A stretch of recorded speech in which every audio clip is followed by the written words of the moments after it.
श्याम बाबा मंदिर से निकाला गया निशान शोभा यात्रा। जीतूगाछी में स्थित खाटू श्याम मंदिर में 46वें वार्षिक वसंत महोत्सव का शुभारंभ रविवार को हो गया। इस 4 दिवसीय वसंत महोत्सव के पहले दिन जहां ध्वजा पूजन का आयोजन किया गया, तो वहीं सोमवार को खाटू श्याम बाबा मंदिर से अलौकिक झांकी के संग निशान शोभा यात्रा निकाला गया, जिसमें हजारों की संख्या में भक्तजनों ने भाग लिया। यह शोभा यात्रा मंदिर परिसर से निकलकर शिवाजी नगर, मशरफ बाजार, मिर्जापुर, हसन चौक, गणेश मंदिर, टावर चौक होते हुए पुनः मंदिर परिसर को लौटा। तो वहीं संध्या में नानी बाई का मायरा का आयोजन मुंबई से आए राजस्थानी नट सम्राट राजेश प्रभाकर एवं कई फिल्मी कलाकारों के द्वारा किया गया, जिसकी जीवन प्रस्तुति इन कलाकारों ने दी। यह दरभंगा में पहली बार हो रहा है, जो खासा उत्साह का केंद्र था।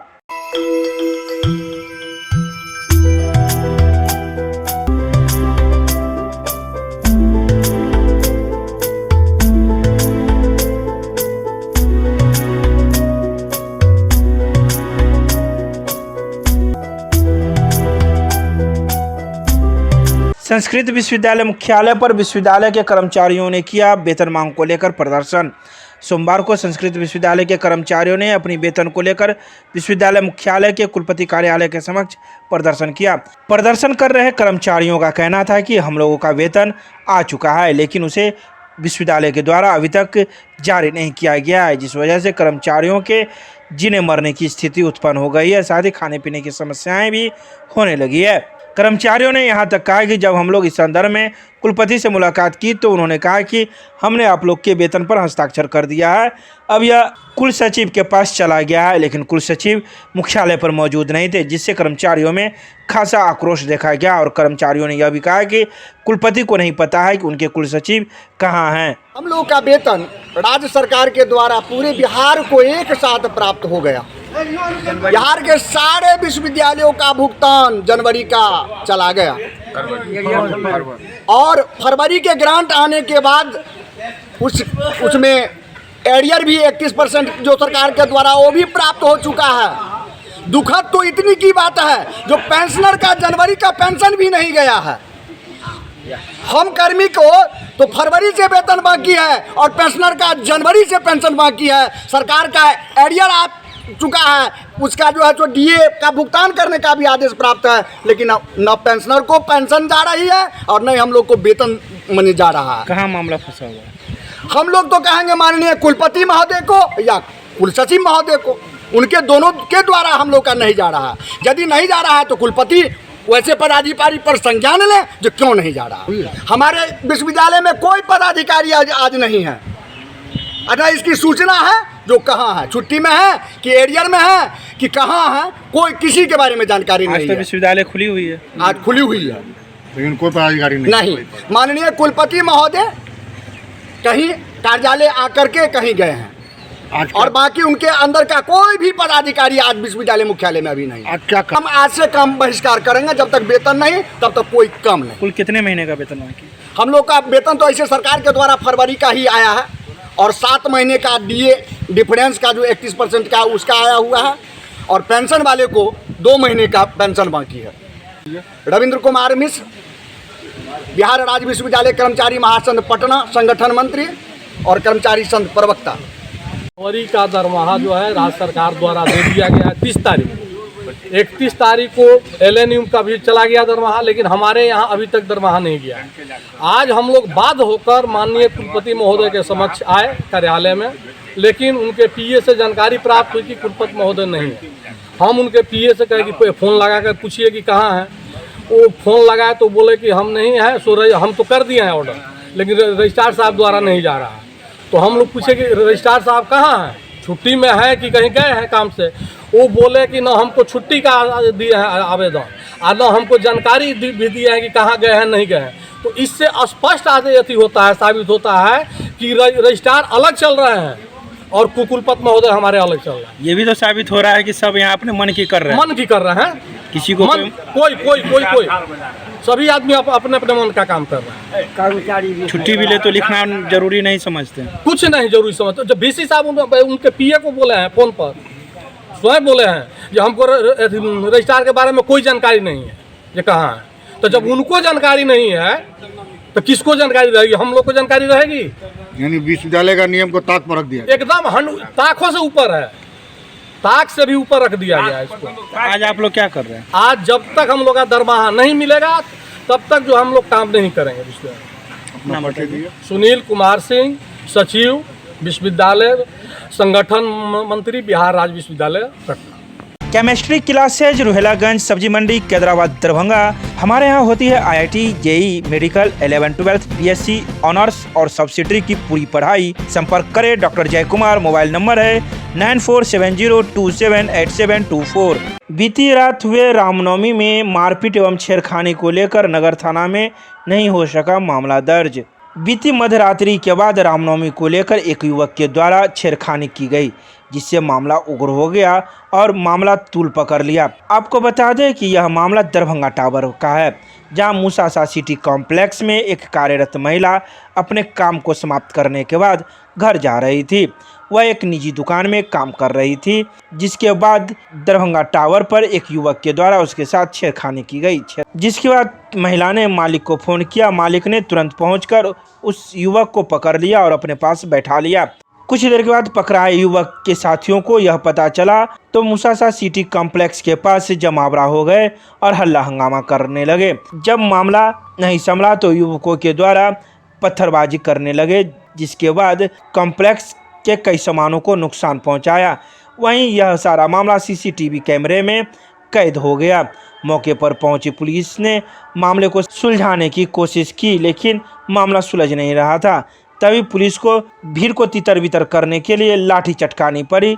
तदुपरांत भीड़ वहां से हट गई और मामले को शांत किया गया। मौके पर नगर थाना पुलिस के अलावा कई थाने की पुलिस पहुंची थी।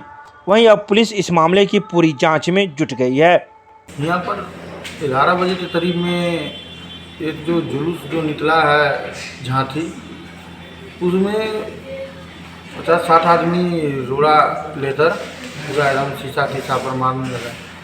हम सुरक्षाकर्मी अपने बचाव में, मॉल का बचाव में करने लगे तो हम पर जानलेवा हमला किया। वही तो रोकने के चक्कर में मेरा हाथ घायल हुआ। हर्षा जो चलाया जानलेवा, हर्षा तो रोकने के चक्कर में हाथ घायल हुआ। 11 बजे के करीब। आखिर हुआ क्या था? क्यों रोड़ा चलने लगा? बाहर में क्या हुआ ये तो नहीं, घोड़ा जो मॉल पे फेंकने लगा शीशे पे, तब हम सब देखे और उसका सुरक्षा करने लगे। उसी में 5-7 आदमी मिलकर फरसा चलाने लगा। उसका जो सुरक्षा, अपना शरीर को सुरक्षा करने के चक्कर में मेरा हाथ घायल हुआ। क्या नाम है आपका? ओम प्रकाश तिवारी। यहाँ क्या होते ही इस प्रवृत्ति के लोग भीड़ भाड़ का बहाना बना के महिलाओं के साथ छेड़छाड़ करते हैं। उसने उसके साथ में कुछ आपत्तिजनक छेड़छाड़ करी तो उसने फ़ोन किया राहुल को, अशोका स्टोरी के ओनर को। ये लोग भागते हुए गए, बस 10 कदम पे जा कर के ये हमारे सिटी सेंटर के उस लड़के को पकड़ के ऑन स्पॉट लाए और सिटी सेंटर के अंदर ले आया उन्होंने। और उसके बाद में उसको बिठा के रखा, लेकिन वो आक्रोशित होकर जो उनके साथी थे पूरे 200 करीबन 150-200 थे, तो उन लोगों ने आक्रोश में पूरा यहाँ पर खड़े हो गए और कहे मेरे साथी को छोड़ दो। मुझसे पूछा, मैंने कहा पुलिस को दे दो, जो भी हुआ पुलिस को दे दो, लॉ एंड ऑर्डर का काम है, अपना संभालेगी। लेकिन तब तक जो है भीड़ आक्रोशित पूर्ण रूप से हो चुकी थी। और मैंने स्वयं देखा है ऊपर फर्स्ट फ्लोर के शीशे से नीचे कि शटर, मैंने एक ही बार का शटर बंद कर दो, गार्ड को बोला, शटर बंद हो गया। उसके बाद उन लोगों ने पथराव शुरू कर दिया। पता नहीं नीचे कहाँ से ले आए वो लोग। ये देखिए, अभी भी ये देखिए, ये दाग, ये आप देखिए ईंटों के कण सब यहाँ भी पड़े हुए हैं। आप रोड पे भी देखिए ये देखिए पूरे ईंटे के कण सब अभी भी पड़े हुए हैं। आप नीचे आप देखिएगा कि ईंटे के बड़े बड़े अड्ढे, पूरे ईंटे, पता नहीं वो लोग किससे कहाँ से ले आए टावर पे ईंटे। ये मैं असमंजस की स्थिति में, मुझे आश्चर्य भी लग रहा है।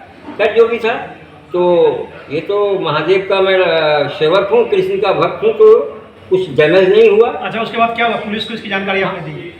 नहीं, पुलिस तो स्वयं क्योंकि उस दिन लॉ एंड ऑर्डर तो जुड़ी ही रहती है ना अपने सिस्टम से, तो वो फटाफट वो लोग आ गए। अच्छा, वो जो लड़का था आरोपी, हाँ, उसको फिर पुलिस को इन लोगों ने हैंड ओवर किया, जो डीएसपी आए और जो यूनिवर्सिटी थाना और नगर थाना के जो थाना अध्यक्ष SHO साहब आए। Prime hospital and research centre, advance urology, laparoscopy एवं gynaec centre, bus stand, Delhi मोड़, NH57, मखाना अनुसंधान केंद्र के सामने, दरभंगा। हमारे यहाँ किडनी की बीमारी, प्रोस्टेट, पथरी एवं यूरोलॉजी की अन्य बीमारियां तथा यूरोलॉजी का, कैंसर का आधुनिक जांच, इलाज एवं सर्जरी की पूरी व्यवस्था है। साथ ही यहाँ पर लेप्रोस्कोपी एवं लेजर के द्वारा सर्जरी की जाती है। यहाँ है 24 घंटे गायनोलॉजिक्स की उपलब्ध, जहाँ जच्चा और बच्चा का सारा इलाज जैसे कि नॉर्मल डिलीवरी, सिजेरियन, बच्चेदानी का ऑपरेशन, नवजात बच्चे के लिए NICU, ICU की सुविधा उपलब्ध। डॉक्टर से संपर्क करें हमारे इस नंबर पर। हमारा नंबर है 9693233093 और दूसरा नंबर है 7700823893। दूरस्थ शिक्षा निदेशालय संचालित BEd नियमित के द्वारा किया गया रक्तदान शिविर का आयोजन। सोमवार को रक्तदान शिविर का उद्घाटन मिथिला विश्वविद्यालय के कुलपति प्रोफेसर सुरेंद्र प्रताप सिंह के द्वारा किया गया। इस अवसर पर कुलसचिव प्रोफेसर मुश्ताक अहमद एवं PNB शाखा के प्रबंधक अश्विनी कुमार झा विशिष्ट अतिथि के रूप में मौजूद थे। अतिथियों का स्वागत दूरस्थ शिक्षा निदेशालय के निदेशक प्रोफेसर अशोक कुमार मेहता के द्वारा बुके देकर किया गया। सभी अतिथि BEd द्वारा दैनिक तौर पर आयोजित होने वाले प्रार्थना सभा में शामिल हुए। तो वहीं इस शिविर में कुल 35 छात्राओं एवं शिक्षकों ने रक्तदान किया। इस अवसर पर विभागाध्यक्ष doctor Arvind Kumar Milan, doctor Jaishankar Singh, Jyoti Narayanan, Rahul Raj, Nishanshu Kumari, Amrendra Kumar Mandal, Saurabh Kumar, Soni Kumari, Abhishek Kumar, Ruby Kumari, Ravi Kumar Jha, Rahul Raj two, Sanjeet Kumar Suman सहित कई छात्राएं मौजूद थे। मैं BEd रेगुलर की छात्रा हूँ और आज यहाँ रक्तदान शिविर का आयोजन किया गया था और सबको रक्तदान करना चाहिए, जिससे दूसरों की जो नीडी होते हैं उनके लिए ब्लड की जिसको ज़रूरत है उसको ब्लड मिल सके, ब्लड डोनेट करना चाहिए। इस बार आज आपका पहला है? जी, मेरा फर्स्ट है। कैसा लग रहा है? एहसास कैसा लग रहा है? अभी तक तो ठीक लग रहा है। क्या दूसरे को भी प्रेरित करेंगे? जी हाँ, सबको डोनेट करना चाहिए। रेगुलर ललित नारायण मिथिला विश्वविद्यालय के छात्र हैं। यहाँ पे ब्लड डोनेशन कैंप आज 11 अप्रैल को लगाया गया है। हम लोगों ने अपने HOD सर से बात किया कि हम लोग सर ब्लड डोनेशन कैंप लगाना चाहते हैं, ब्लड डोनेट करना चाहते हैं। फर्स्ट ईयर और सेकेंड ईयर के छात्र छात्राएँ सभी लोग मिल करके बात किए सर से और आज हम लोग ब्लड डोनेशन कैंप लगाया है, जिसमें हम लोगों ने ब्लड डोनेट किया है। डर नहीं लगा? नहीं, बिल्कुल नहीं। हम ये मेरा तीसरा बार है और हम इससे पहले भी 2 बार डोनेट कर चुके हैं, कोई डर नहीं लगा। दूसरे लड़कों बच्चों को क्या कहें? नहीं, सभी लोग ब्लड डोनेट करने के लिए जो भी आए हैं अति उत्साहित हैं, किसी को कोई डर नहीं है, सभी लोग स्वस्थ हैं और सभी लोग ब्लड डोनेट करना चाहते हैं। लोगों को भी डोनेट करना चाहिए दूसरे की ज़िंदगी बचाने के लिए। क्या नाम हुआ? Rahul Raj, BEd first year. ये सुझाव दिया है कि यूनिवर्सिटी के सारे बच्चों का एक क्या ब्लड ग्रुप है इसका एक इतिहास बना करके रखें कंप्यूटर पर। कभी किसी को ज़रूरत हो तो उस नंबर के ब्लड को वो लेने की कोशिश करेंगे जिस तरह का ब्लड उनको चाहिए। तो यहाँ इतने सारे विद्यार्थी हैं तो हर एक सारे ग्रुप के ब्लड इनके पास होंगे। एक इन्फॉर्मेशन पर किसी की भी बड़ी से बड़ी मदद की जा सकती है विश्वविद्यालय के द्वारा। बड़ा सामाजिक कार्यक्रम विश्वविद्यालय द्वारा पहली बार इस तरह का बड़े पैमाने पर आयोजन किया गया है और कितने ब्लड डोनेशन यहाँ पर किया जाएगा? मेरे ख्याल में जितने भी बच्चे आ जाएंगे मैक्सिमम के साथ जितनी कैपेसिटी ब्लड लेने वाले तो बहुत हैं, लेकिन जितनी कैपेसिटी उनकी होगी कितना ब्लड वो स्टोर कर सकते हैं ले करके, जैसे ये इस पर डिपेंड करेगा। उनकी 25 की होगी तो 25 स्टोर होगा, 50 होगा 50 स्टोर होगा, 100 होगा 100, 200 500 जितना होगा उतना स्टोर होगा। आज की तारीख में जितना निकाल कर वो स्टोर कर सकते हैं। विश्वविद्यालय की तरफ से जो रक्तदान कर रहे हैं उन बच्चों को क्या कि एक प्रमाण पत्र भी?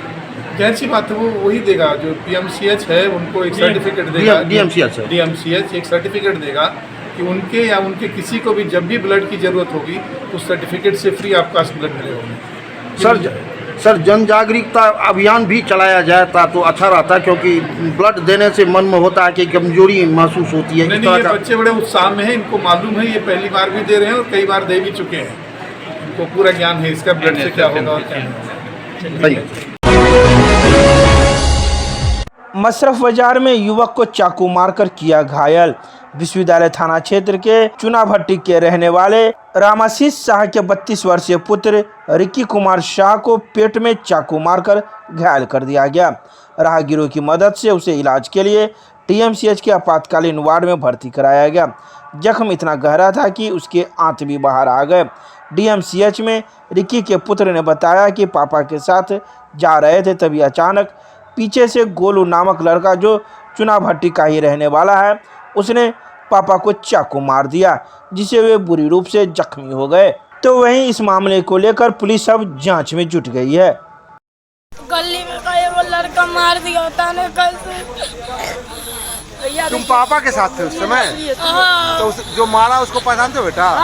कहाँ का है? मेरे घर के बगले में है। घर का नाम है उसका? गोलू। गोलू। गोलू साहब वही मारा है। हाँ। ओ डायगर मार दिया आपके पिता को? आप साथ में थे पापा के? ओ